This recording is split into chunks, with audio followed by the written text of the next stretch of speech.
जय हिंद दोस्तों, जय हिंद बच्चों। पढ़ेगा राजस्थान, बढ़ेगा राजस्थान। आज हम शुरू कर रहे हैं भूगोल का 15वां अध्याय, जिसका नाम है संसाधनों का वर्गीकरण, संरक्षण एवं पोषणीय विकास। तो आज की इस क्लास में हम सबसे पहले ये सीखते हैं, ये समझते हैं भी संसाधन क्या है, किसे कहा जाता है संसाधन। किसी चीज को, किसी वस्तु को संसाधन बनने के लिए किन परिस्थितियों से गुजरना पड़ता है, और साथ में हम ये भी समझेंगे भी संसाधन होते नहीं हैं, उन्हें बनाए जाते हैं, ऐसा क्यों कहा जाता है, और कुछ सामान्य जानकारी संसाधनों के वर्गीकरण की। तो सबसे पहले हम समझते हैं संसाधन किसे कहते हैं, एक सामान्य परिभाषा और एक प्रमुख भूगोलवेत्ता के अनुसार। सबसे पहले तो मैं मेरी भाषा में बात कर लेता हूं, ये आप लिख भी सकते हो परीक्षा में।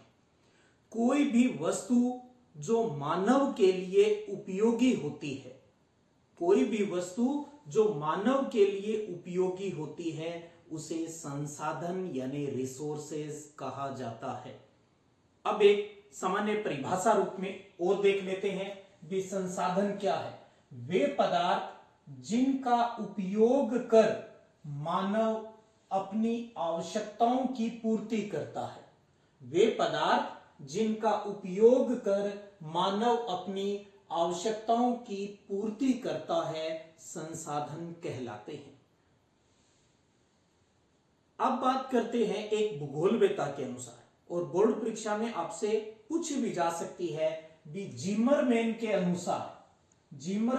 अनुसार संसाधन की परिभाषा लिखिए या संसाधन का अर्थ लिखिए। तो जिमरमैन के अनुसार संसाधन का अर्थ किसी उद्देश्य की प्राप्ति करना है। संसाधन का मतलब क्या है? किसी उद्देश्य की प्राप्ति करना है। यह उद्देश्य व्यक्ति की आवश्यकताओं तथा सामाजिक लक्ष्यों की पूर्ति करता है। तो दोबारा सुनिए, जिमरमैन के अनुसार संसाधन का क्या अर्थ है? संसाधन का अर्थ किसी उद्देश्य की प्राप्ति करना है, और यह उद्देश्य व्यक्ति की आवश्यकताओं तथा सामाजिक लक्ष्यों की पूर्ति करता है। तो सीधी सी बात, किसी उद्देश्यों की पूर्ति करने वाली कोई चीज है, चाहे वो व्यक्तिगत पूर्ति करे, चाहे सामाजिक देश हित की पूर्ति करती है, तो वो संसाधन कहलाता है। तो ये भी एक अच्छा प्रश्न बन सकता है, जिमरमैन के अनुसार संसाधन का अर्थ बताइए। तो ये तो हुई एक परिभाषा के रूप में कंसेप्ट की बात। अब हम इस चीज को समझते हैं भी किसी भी वस्तु को संसाधन की श्रेणी में आने के लिए किन शर्तों की पूर्ति उसे करनी होती है।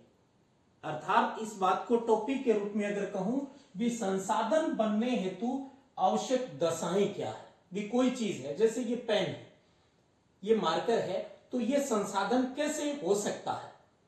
समझ रहे हो ना मैं क्या कहना चाह रहा हूं? भी किसी वस्तु के संसाधन की श्रेणी में आने की परिस्थितियां, दशाएं या शर्तें क्या है। तो ये आप यहां देख पा रहे हैं, मैंने 5 शर्तें यहां पर लिखी है। एक अच्छा प्रश्न बन सकता है 2 नंबर में भी। पहली दशा यह है, वस्तु मानवीय आवश्यकताओं के लिए उपयोगी हो। भी वो चीज है, वो मानवीय आवश्यकताओं की पूर्ति करने वाली होनी चाहिए। ये पहली दशा होगी। दूसरी बात करें, वस्तुओं का रूपांतरण का मतलब रूप चेंज करना, परिवर्तन। वस्तुओं का रूपांतरण अधिक मूल्यवान तथा उपयोगी वस्तु के रूप में किया जा सके। भी वो चीज है, उसका रूप बदल कर अधिक मूल्यवान और उपयोगी उस चीज को बनाया जा सकता है, तो वो संसाधन हो सकती है। तीसरी शर्त आती है कि वस्तुएं निश्चित उद्देश्यों को पूरा करने वाली हो। जैसे जिमरमैन की परिभाषा में भी आया, उद्देश्य की प्राप्ति वाली जो चीज है वो संसाधन है। तो यहां हम कह रहे हैं भी वो वस्तुएं निश्चित उद्देश्यों को पूरा करने वाली है, तो वो संसाधन हो सकती है। तो अब तक हमने क्या सीखा भी मानवीय आवश्यकताओं के लिए उपयोगी हो, वो संसाधन हो सकती है। दूसरा, वो रूपांतरित हो सकती है अधिक मूल्यवान और उपयोगी चीज के अंतर्गत, तो संसाधन हो सकती है। तीसरा है हमारे उद्देश्यों को पूर्ण करने वाली हो, हमारे उद्देश्यों की पूर्ति करने वाली हो, तो वो चीज है, वो वस्तु है, वो पदार्थ है, वो संसाधन हो सकता है।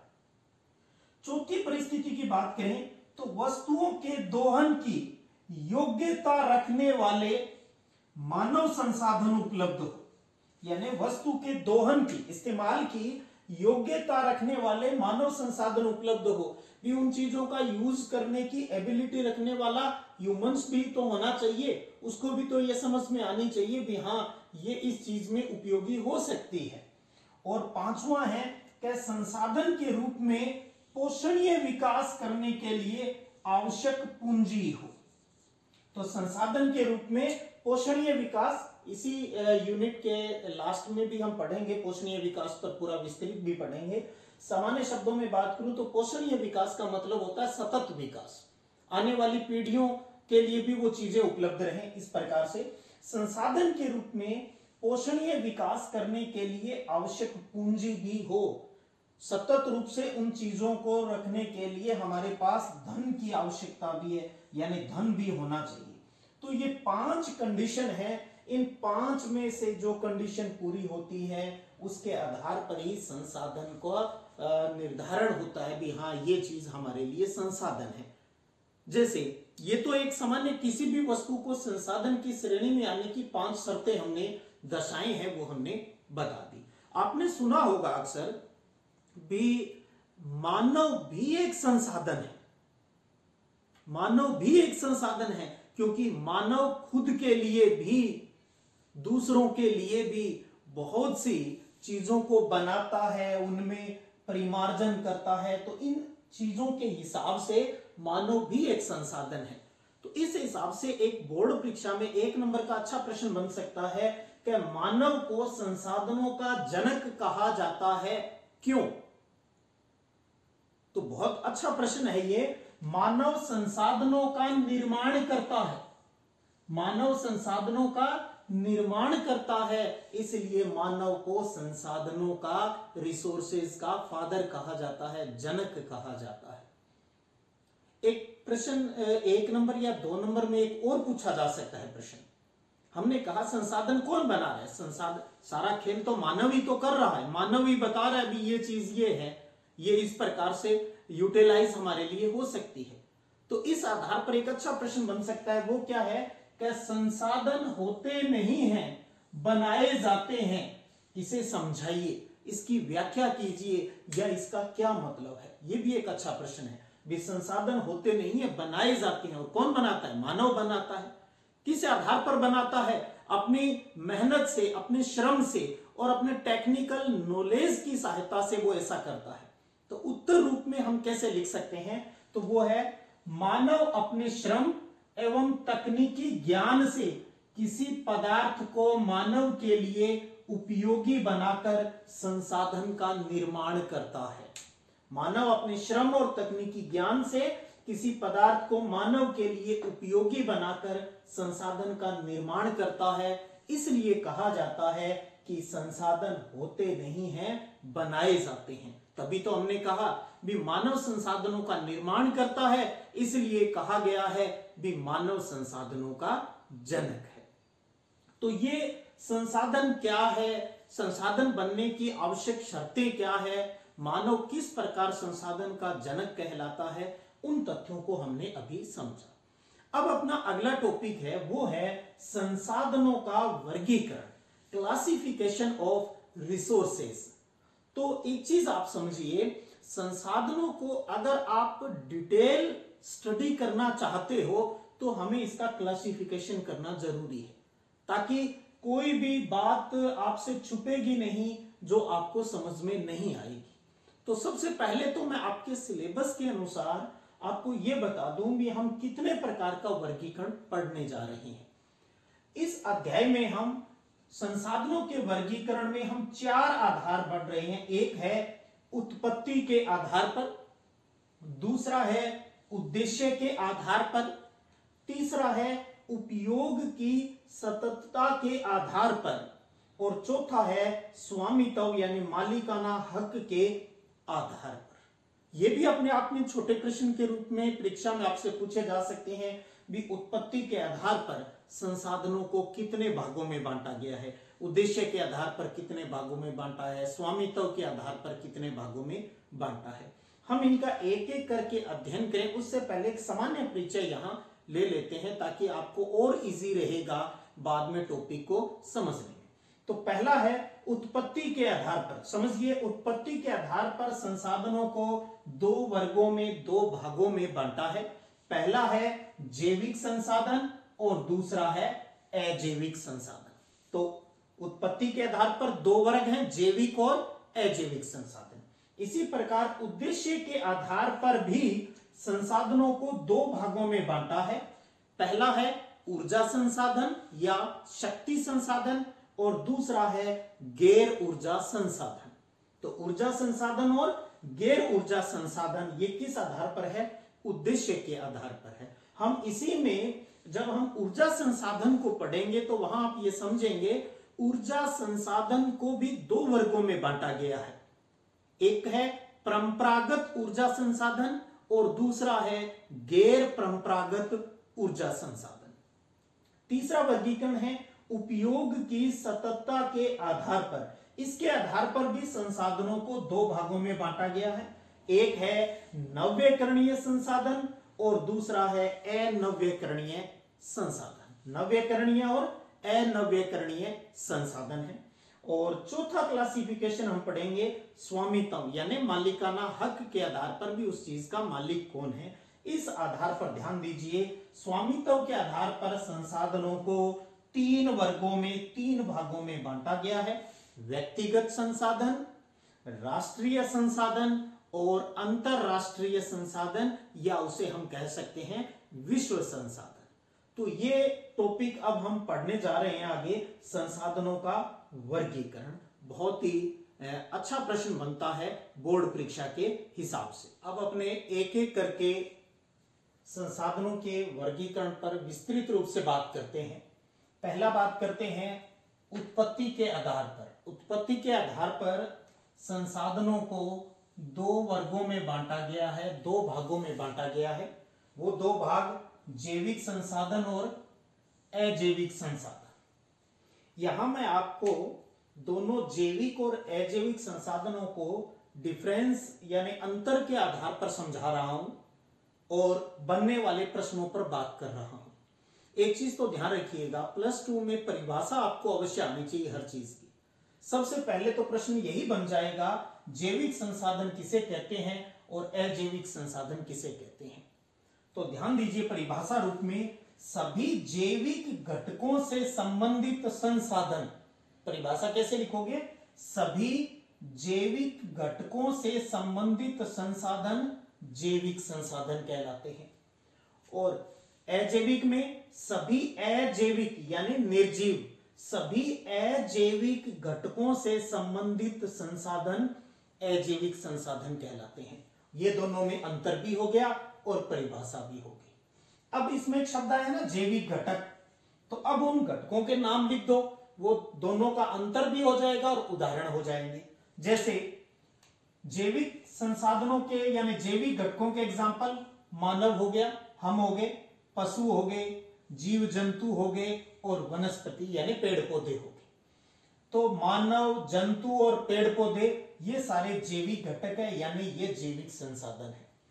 अजैविक संसाधन की बात करें तो इनके अलावा खनिज, भूमि, मिट्टी, हवा, जल, सौर ऊर्जा, ज्वारीय ऊर्जा, भूतापीय ऊर्जा, ये सब जितनी चीजें हैं ये सब निर्जीव हैं यानी ये अजैविक घटक के उदाहरण हैं, अर्थात ये अजैविक संसाधन है।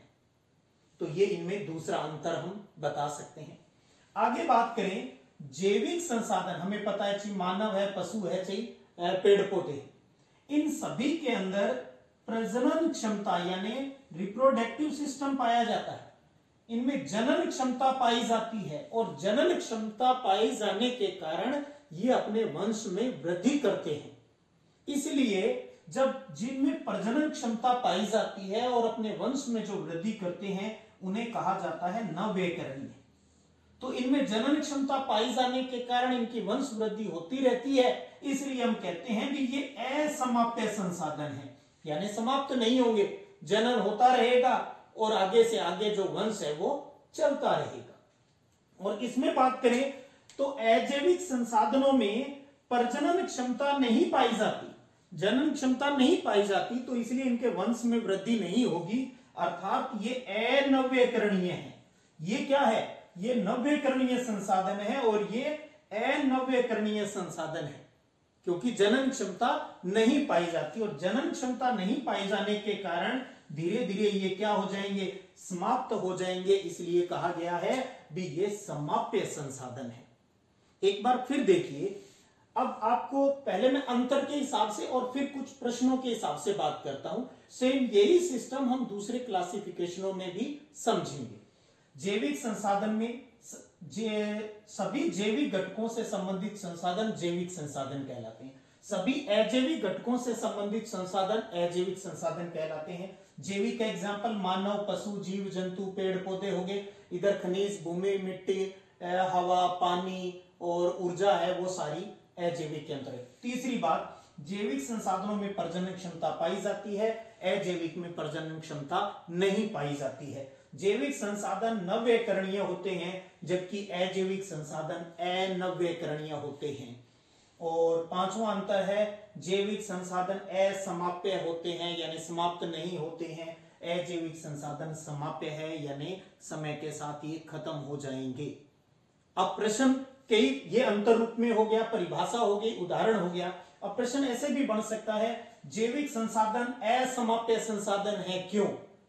तो क्या लिखोगे आप? देखिए, हम ये कहेंगे भी जैविक संसाधनों में प्रजनन क्षमता पाई जाती है, इसलिए इनका नवीकरण होता रहता है, यानी नवीनीकरण होता रहता है। या मत लिखो, ये भी सिर्फ इतना लिख दो, क्योंकि जैविक संसाधनों में प्रजनन क्षमता पाई जाती है, इसलिए ये असमाप्य है। अजैविक संसाधन समाप्य यानी समाप्त संसाधन क्यों कहलाते हैं? क्योंकि इनमें प्रजनन क्षमता नहीं पाई जाती, अर्थात ये अनव्यकरणीय संसाधन है।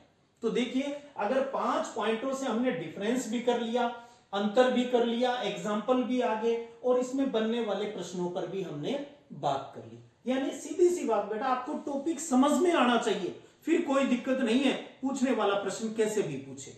तो इन अंतर से ही हम कोई भी प्रश्न का जवाब है वो दे सकते हैं, जो इस टॉपिक से संबंधित प्रश्न होगा। एक चीज यहां और बता दूं, हम जैविक संसाधनों में एक प्रश्न आपसे और भी बन सकता है। प्रश्न क्या बन सकता है? जैविक संसाधनों में आपसे ये पूछ सकता है, चल जैविक संसाधन का उदाहरण दीजिए, अचल जैविक संसाधन का उदाहरण दीजिए। चल यानी जो चल सकता है, यानी जो गतिमान है, जो गतिमान है, जिसमें गतिशीलता होती है। तो देखिएगा, हमें पता है मानव, पशु या और जितने भी जंतु है, ये सारे क्या है, इनमें गति होती है। तो इनको हम क्या कहेंगे? इनको कहेंगे चल जैविक संसाधन। पेड़ पौधे चल नहीं सकते अपने आप, पेड़ पौधे यानी वनस्पति ये चल नहीं सकते, तो इन पेड़ पौधों को क्या कहा जाता है? अचल जैविक संसाधन कहा जाता है। तो ये भी आपसे पूछ सकता है, चल यानी जो चलता है, जिसमें गति होती है। तो यानी मानव और जीव जंतुओं में गतिशीलता होने के कारण इन्हें चल जैविक संसाधन कहा जाता है, जबकि वनस्पति में गतिशीलता नहीं होने के कारण उसे अचल जैविक संसाधन है वो कहा जाता है। तो ये थी आज की अपनी पहली क्लास, जिसमें हमने संसाधन को समझा और साथ में शुरू किया टॉपिक संसाधनों का वर्गीकरण, जिसमें एक वर्गीकरण हमने आज कर लिया, वो है उत्पत्ति के आधार पर 2 जैविक और अजैविक, और इसमें बनने वाले सभी प्रश्नों पर हमने बात की। उम्मीद करता हूं आपने एंजॉय किया होगा इस टॉपिक के साथ। अगले टॉपिक में फिर इसी टॉपिक को आगे बढ़ाते हुए फिर मिलते हैं। तब तक पढ़ते रहिएगा, बढ़ते रहिएगा। जय हिंद, जय भारत।